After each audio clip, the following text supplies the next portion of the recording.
Hi everyone, today we're talking with Eddie Stenehjem, our infectious disease physician, for our COVID-19 update. Can you give us a status report on COVID-19 and what we should know right now? Yeah, sure. So we are still in exponential growth of COVID-19, meaning that we're having more and more cases every day. Globally, we're at approximately 240,000 cases reported across the world. A lot of those cases are now being centered in Europe, and Europe is the hottest spot in terms of COVID-19 cases. Italy, Spain, Germany, really all of Western Europe is really in crisis right now. The reports coming from Italy are harrowing in terms of the lack of resources for the critically ill patients. Outside of Europe, China has really slowed down. Today was the first day that they haven't had any new cases in China, which is really exciting to see them up and over the epidemic and now kind of coming back. Same thing, South Korea, really few cases now, and they've really been successful. In the U.S., we're definitely seeing our case counts grow. We're at 11,000 cases as of just recently. Most of those cases now have been centered in New York State, with over half of them being in New York City. That's actually the bulk of our cases here in the U.S. They have over 4,000 cases in New York State. Washington State continues to grow as well. California continues to grow.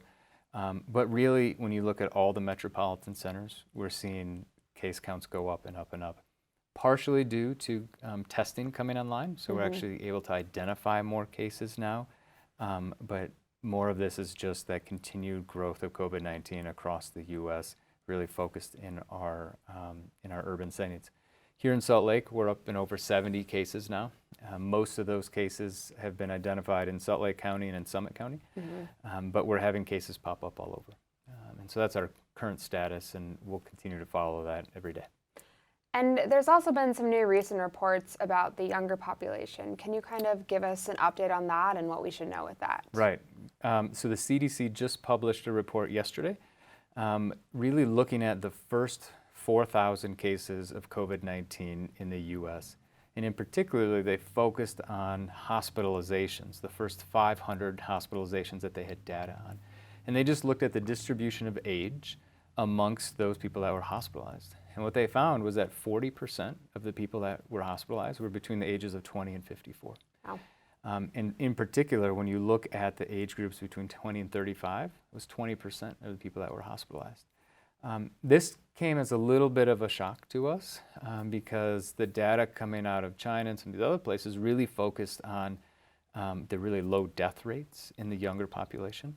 And now we're seeing that, yes, the death rates are really low in those populations, but these people can get really sick and they can get hospitalized and get in the ICU.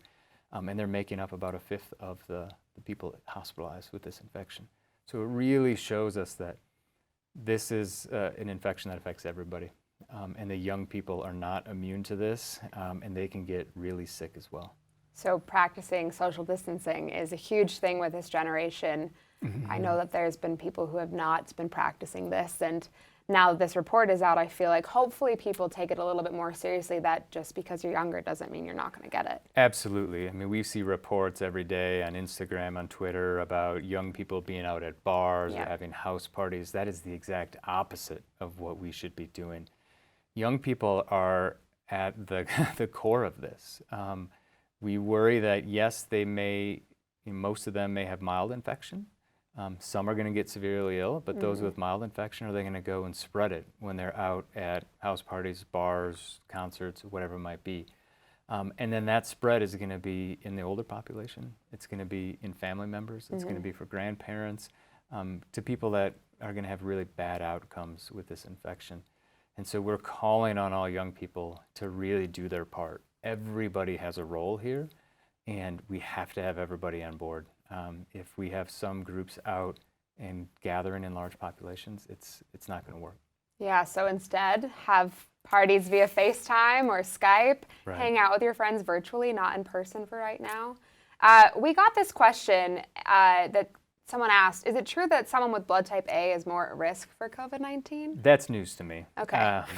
Keep in mind that we are so early in the science of this pandemic. This pandemic has been around for 4 months. We really started seeing this in December, and it's now into March. So there's going to be scientific reports coming out that haven't been peer reviewed, haven't been assessed in the scientific community, that are going to make claims. So I have no idea if having blood type A means anything for this infection.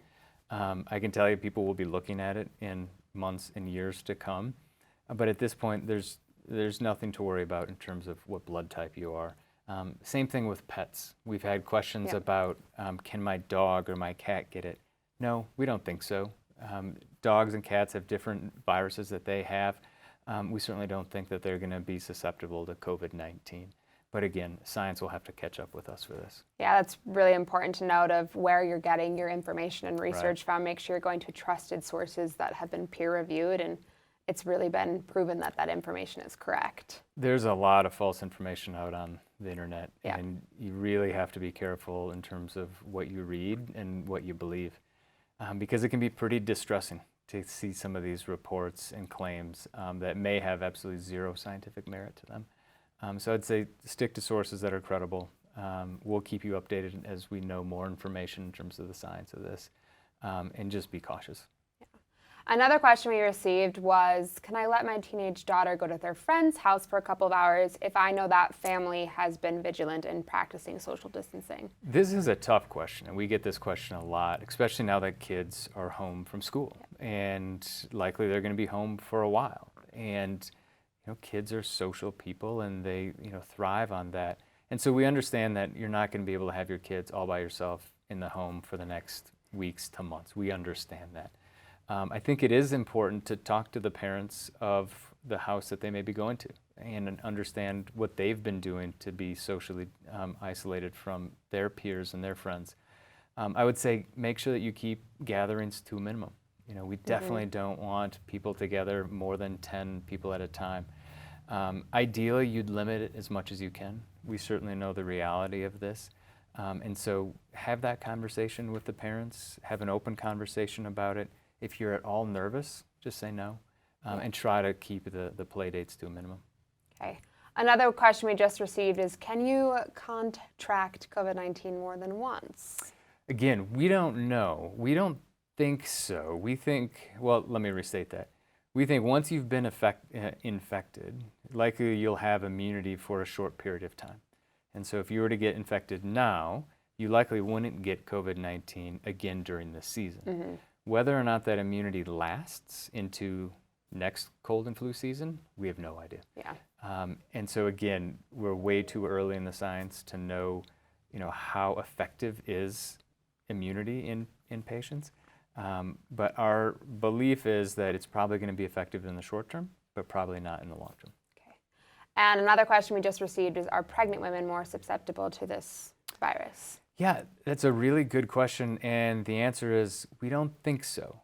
The reports coming from China and from Italy and some of the other European countries shows that this is not being more severe in pregnant women than non-pregnant women. And so as of right now, we're cautiously optimistic that that is the case and that we don't see any signal of really severe disease in pregnant women. They can still get it, but it doesn't appear to cause severe illness like other viral infections have done in the past. And do we know the permanent effects on individuals who catch the virus with only minor symptoms? Right. Not yet. I mean, permanent, we'll have to evaluate this in the years to come. We suspect that there is no long-term damage in somebody that has mild or moderate disease. We will likely be a cold and you're just going to bounce back and do okay. In people that have severe disease that end up in the hospital with lung damage, there may be some chronic lung damage done due to that infection. And that is something that we'll have to monitor in those patients that are in the ICUs, maybe on ventilators, and see how they do over the months to come. But in mild to moderate cases, we suspect there's going to be no long-term lasting damage. And another question we just got is, as a nurse, should I be worried about sending my kids to daycare? Right. So in kids, we've seen that there's very few severe cases. We know that children can get this virus, but we have not seen many severe cases in children and very few deaths in children. under the ages of 18. But we do know that they can get the virus. And so if they can get the virus, they can transmit the virus. And we know that child care areas is a haven for viral infections, and there's lots of viruses pass between that. And at this point, we just don't know the epidemiology of children in daycare and the spread of those infections. But we know that they can get it and have mild symptoms. And so there's a possibility that we could be spreading COVID amongst our daycares. And as a nurse, I'm sure they're a little bit more concerned to potentially bring that back to the healthcare system. Any advice as a nurse specifically, what they should look for if their child is still at daycare or? Right.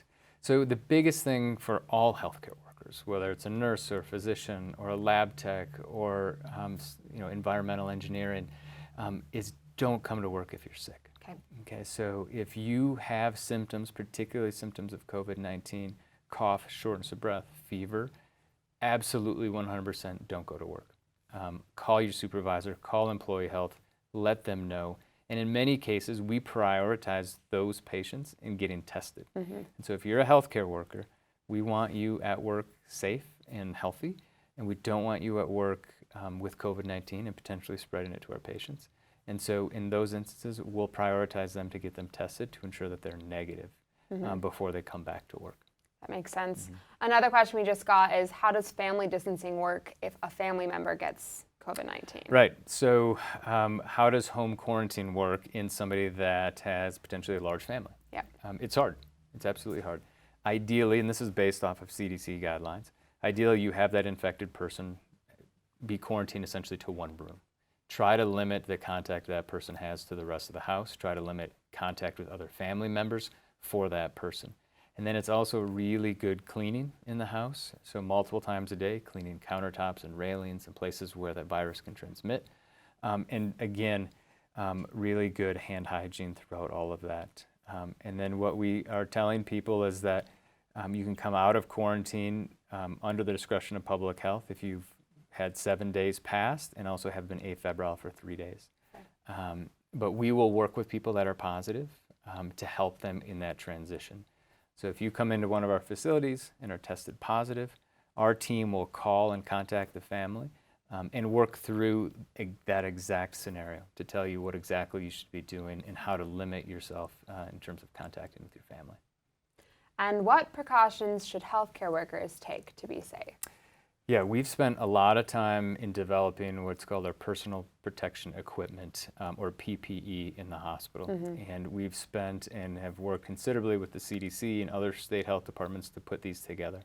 And we have guidelines for patients that are coming in the hospital that are being evaluated for COVID and also that have COVID. And so that includes a mask, gown, eye protection, and gloves of different intensities based on where the patient is in the hospital.